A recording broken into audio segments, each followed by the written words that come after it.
নমস্কার। আমি সাধারণত আমার এই চ্যানেলে হিন্দিতে ভিডিও তৈরি করি, কিন্তু আজকের বিষয়টি অত্যন্ত গুরুত্বপূর্ণ, কারণ এটি একটি দেশব্যাপী এক মক ড্রিল মহড়া নিয়ে। তাই আমি চেয়েছি যাতে আমাদের বাংলা ভাষাভাষী মানুষরাও সহজে বুঝতে পারেন। আর যেহেতু অনেকের পক্ষে হিন্দি বোঝা কষ্টকর, তাই আজকের এই ভিডিওটি আমি সম্পূর্ণ বাংলায় বলছি। মূল বিষয় মক ড্রিল সম্পর্কিত তথ্য। মক ড্রিল কি?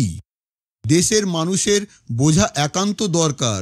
2025 সালের 7ই মে সারা ভারতে একযোগে একটি মক ড্রিল অর্থাৎ জরুরি পরিস্থিতিতে করণীয় অনুশীলন পরিচালিত হচ্ছে।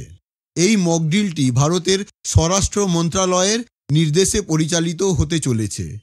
দেশে একটা যুদ্ধ পরিস্থিতি তৈরি হয়েছে।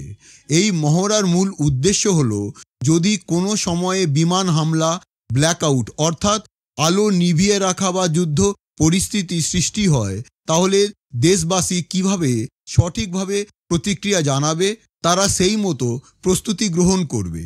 এই অনুশীলনটি আরও জরুরি হয়ে উঠেছে, কারণ সম্প্রতি কাশ্মীরের পহেলগামে একটি সন্ত্রাসী হামলায় 26 জন সাধারণ মানুষ নিহত হয়েছেন। এই ঘটনার পর সরকার নাগরিকের নিরাপত্তা ও প্রস্তুতি আরও জোরদার করতে উদ্যোগী হয়েছেন। এই মক ড্রিলটিতে দেশের 200টিরও বেশি জেলা অংশগ্রহণ করবে, যেমন দিল্লি, লখনৌ, বেঙ্গালুরু, পাঞ্জাব, জম্মু, কলকাতা সহ অন্য অনেক জায়গা। মানুষকে শেখানো হবে, যদি বিমান হামলায় সাইরেন বাজে, তাহলে কিভাবে মাথা ঠান্ডা রেখে দ্রুত সুরক্ষিত জায়গায় যেতে হবে। সব আলো নিভিয়ে ব্ল্যাকআউট পরিস্থিতি কিভাবে বাস্তবায়ন করতে হবে এবং লিফট নয়, শুধুমাত্র সিঁড়ি ব্যবহার করে নিরাপত্তা জায়গায় পৌঁছতে হবে, যাতে মানুষ বিষয়টিকে গুরুত্ব সহকারে গ্রহণ করেন এবং ভবিষ্যতের জন্য তৈরি থাকেন। এই মক ড্রিল আমাদের স্মরণ করিয়ে দেয় যে দেশের নিরাপত্তা শুধুমাত্র সেনাবাহিনীর দায়িত্ব নয়, আমাদের প্রতিটি নাগরিকের দায়িত্ব। যতটা আমরা আগাম সচেতন এবং প্রস্তুত থাকব, ততটাই আমরা নিজেদের এবং আশেপাশের মানুষদের রক্ষা করতে পারব।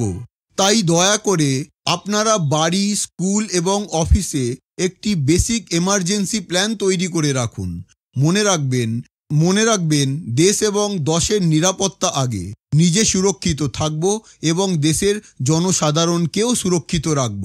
এই যেন আমাদের মূল মন্ত্র হয়। ভারত কখনো মাথা নত করেনি আর আগামী দিনেও করবে না।